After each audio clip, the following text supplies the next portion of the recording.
તરફ કપડવંજ બેઠકના છીબડીના ક્ષત્રિય સમાજના લોકો ભાજપ છોડી અને કોંગ્રેસમાં જોડાયા। રૂપાલાના નિવેદનથી નારાજ થઈ ભાજપ છોડી અને તેઓ કોંગ્રેસમાં જોડાયા। 100 લોકો જગદીશ ઝાલાની આગેવાનીમાં કોંગ્રેસમાં જોડાયા।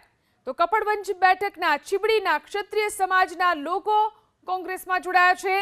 રૂપાલાના નિવેદનથી નારાજ થઈ ભાજપ છોડીને તેઓ કોંગ્રેસમાં જોડાયા।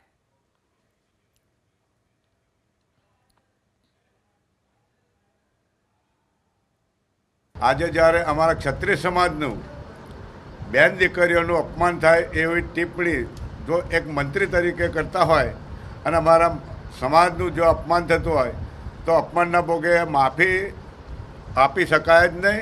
એટલે હું મારા આત્માના અવાજથી હું બધા ક્ષત્રિય સમાજના આહવાન કરું છું કે ભાજપ સાથે રહેવાય નહીં, ભાજપને મત અપાય નહીં અને બધા સમ કરીને કોંગ્રેસ સાથે જોડાઓ અને કોંગ્રેસના વિજય બનાવો। કપડવંજ વિધાનસભાના છીબડી જિલ્લા પંચાયતમાંથી જિલ્લા પંચાયત લડી ચૂકેલા માજી તાલુકા પંચાયતના સદસ્ય,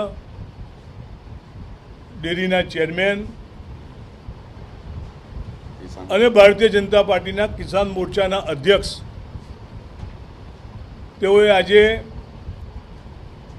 ભારતીય જનતા પાર્ટી છોડીને કોંગ્રેસમાં સામેલ થવાનો નિર્ણય કરી આજે આ ઓફિસ પર આવ્યા છે।